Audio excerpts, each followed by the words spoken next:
வணக்கம்.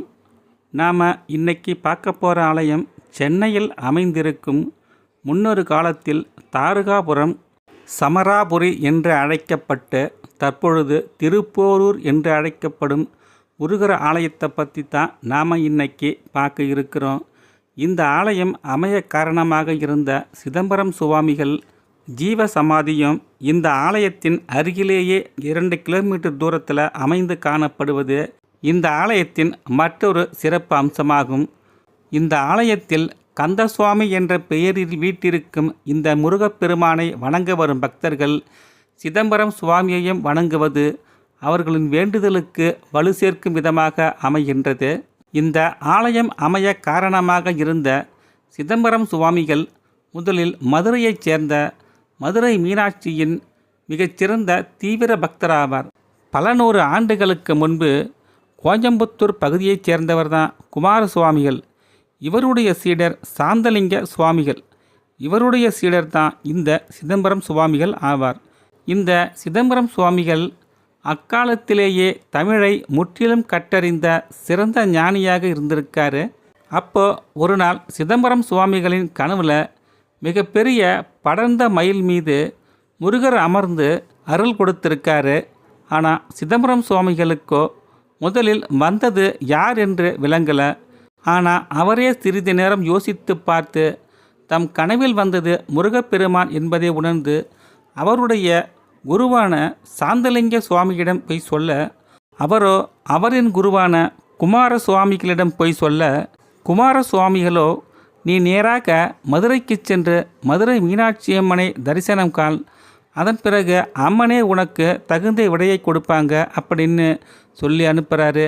இவரும் மீனாட்சி அம்மனின் தரிசனத்தை கண்ட பின்பு அம்மனோ சிதம்பரம் சுவாமிகளின் கனவில் தோன்றி, நீ நேராக தாருகாவனம் என்று அழைக்கக்கூடிய சமராபுரிக்கு சென்று பனைமரங்கள் அடர்ந்த வனப்பகுதியில் மறைந்து கிடக்கும் சுயம்பு முருகனை எடுத்து ஆலயம் எழுப்புவாயாக அப்படின்னு சொல்லி மறைஞ்சிடுறாங்க.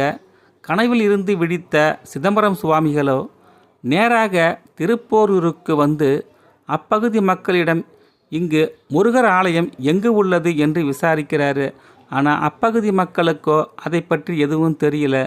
பிறகு சிதம்பரம் சுவாமிகளே அரும்பாடுபட்டு அந்த சுயம்பு முருகனை கண்டெடுத்து அருகில் உள்ள வேம்படி விநாயகர் ஆலயத்தில் வைத்து பூஜை வழிபாட்டு முறைகளை தொடங்குறாரு. அப்போ ஒரு நாள் முருகப்பெருமான் சிதம்பரம் சுவாமிகளின் கனவில் தோன்றி, எனக்கு ஆலயம் எழுப்புவாயாக அப்படின்னு சொல்லி ஓம் நமச்சிவாய என்று உச்சரித்து திருநீரை எடுத்து அவருடைய நெற்றியில் அணிவித்து மறைகிறாரு. அப்போ அவருடைய மனசில் ஒரு கோயிலுடைய அற்புதமான உருவம் தோன்றுது. இதுவும் முருகப்பெருமானுடைய ஒரு விளையாட்டு அப்படின்னு நினச்சவர் அவருடைய மனதில் தோன்றிய உருவத்தை அப்படியே ஆலயமாக எழுப்பி முருகப்பெருமானுக்கு குடமுழுக்கு செய்கிறாரு. ஆலயம் எழுப்புவதற்கு பல இடங்களிலும் இவருக்கு நிதி உதவிக்காக பலரையும் நாடிக்கொண்டிருக்கும் அந்த சமயத்தில் அப்பகுதியை ஆண்ட நவாப்பின் மனைவிக்கு கடுமையான வயிற்று வலி ஏற்படுது. நவாப்பின் மனைவியோ சிதம்பரம் சுவாமிகளின் அற்புதங்களை கேட்டறிந்து அவரிடம் சென்று தனக்கு ஏற்பட்டுள்ள வயிற்று வலியை பற்றி சொல்கிறாங்க. சிதம்பரம் சுவாமிகளும் தன்னிடம் இருந்த திருநீற்றை நவாப்பின் மனைவிக்கு அணிவித்து நவாப்பின் மனைவிக்கு ஏற்பட்ட கடுமையான வயிற்று வலியை நீக்கிறாரு. மனைவியின் கடுமையான வயிற்று வலியை முற்றிலும் நீக்கியதனால சிதம்பரம் சுவாமிகள் மீது மகிழ்ந்த நவாப்போ சிதம்பரம் சுவாமிகளில் கட்ட இருக்கும் ஆலயத்திற்கு சுமார் 650 ஏக்கர் நிலத்தை தானமாக வழங்கி ஆலயம் எழுப்ப ஏராளமாக நிதி உதவிகளையும் வழங்குகிறாரு. இப்படி முருகப்பெருமானே கனவில் தோன்றி தனக்கு ஆலயம் எழுப்புமாறு சொல்லியும் நிதி உதவிக்காக நவாப்பிற்கு இந்த சோதனை கொடுத்திருக்கார் அப்படின்றதையும் சிதம்பரம் சுவாமிகள் நன்கு உணர்ந்து மகிழ்ச்சி அடைகிறாரு. இந்த ஆலயம் உலக பிரளயம் ஏற்படுவதற்கு முன்பே உருவாக்கப்பட்டிருக்கக்கூடும் என்றும் அதனாலேயே முருகப்பெருமான் அடர்ந்த இந்த பனைமர காட்டிற்குள் புதைந்து கிடந்திருக்கலாம் அப்படின்னு சொல்கிறாங்க. இந்த கந்தசுவாமி என்ற பெயரில் அழைக்கப்படும் முருகப்பெருமான் இந்த ஆலயத்தில் வந்து அருள் புரிய காரணம் என்னென்னா, முன்னொரு காலத்தில் தாரகாசூரன் என்ற கொடிய அரக்கன் ஒருத்தன் முனிவர்களையும் தேவர்களையும் அச்சுறுத்திய வண்ணம் இருந்ததனால இவர்கள் அனைவரையும் முருகப்பெருமான் காக்கும் பொருட்டு தாரகாசுரனோடு முருகப்பெருமான் போரிடுறாரு.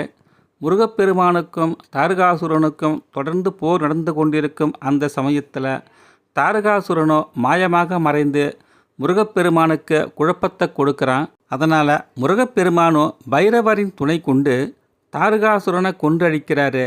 இப்படி கொன்றழித்த அந்த இடம்தான் தாரகாபுரம் என்று அழைக்கப்பட்டு தற்பொழுது திருப்போரூர் என்று அழைக்கக்கூடிய தலமாக விளங்குது.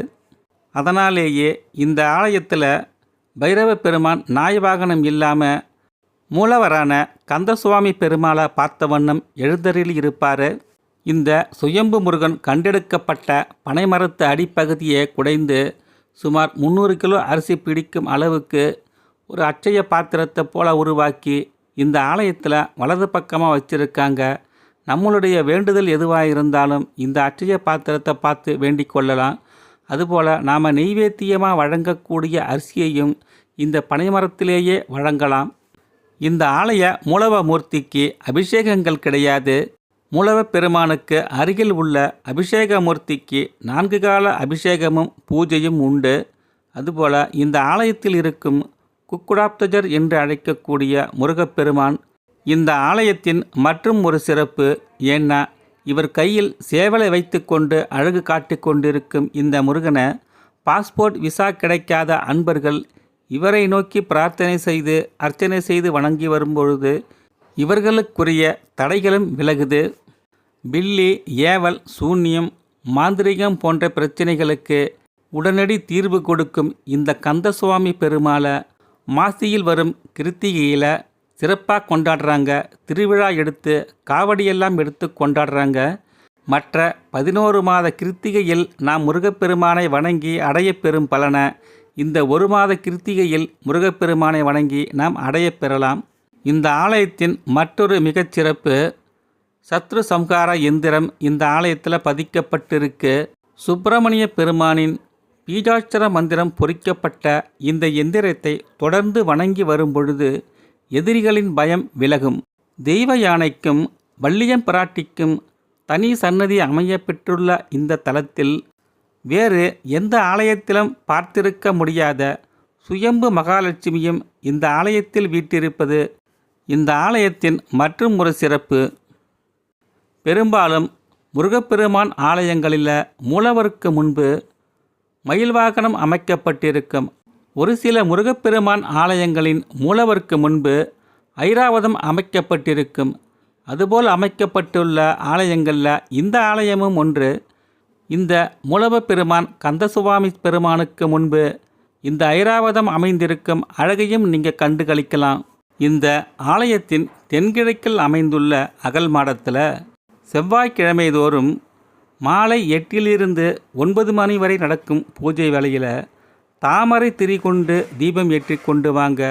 இப்படி தொடர்ந்து தாமரை தண்டு திரி தீபம் ஏற்றும் பொழுது உங்கள் வாழ்வில் ஏற்பட்டிருக்கக்கூடிய தீராத நோய், கடன் பிரச்சனைகள், கணவன் மனைவி பிரச்சனைகள் கொஞ்சம் கொஞ்சமாக உங்களை விட்டு குறைய ஆரம்பிக்கும்.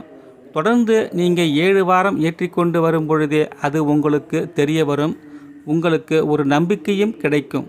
நீண்ட காலமாக திருமண தடை ஏற்பட்டு கொண்டிருக்கும் உங்கள் குழந்தைகளின் திருமணத்திற்கு தடை விலக இந்த ஆலயத்தின் அருகே சுமார் 1.5 கிலோமீட்டர் தூரத்தில் அமைந்துள்ள சிதம்பரம் சுவாமிகளின் ஜீவசமாதிக்கு சென்று உங்களால் எவ்வளவு நேரம் அமர்ந்து, குறைந்தபட்சம் ஒரு அரை மணி நேரமாவது அமர்ந்து அந்த சிதம்பரம் சுவாமிகளை நினச்சி உங்கள் குறைகளை சொல்லுங்கள். கண்டிப்பாக உங்களுடைய குழந்தைகளின் திருமண தடை எளிதாக விலகும். நம்ம பதிவு உங்களுக்கு பிடிச்சிருந்ததுன்னா ஒரு லைக் பண்ணி விடுங்க. உங்கள் நண்பர்களுக்கும் நம்ம பதிவை ஷேர் பண்ணி விடுங்க. இது வரைக்கும் நம்ம சேனலை சப்ஸ்கிரைப் பண்ணாதவங்க சப்ஸ்கிரைப் பண்ணி விடுங்க. மீண்டும் நல்லதொரு அடுத்த பதிவில் சந்திக்கலாம்.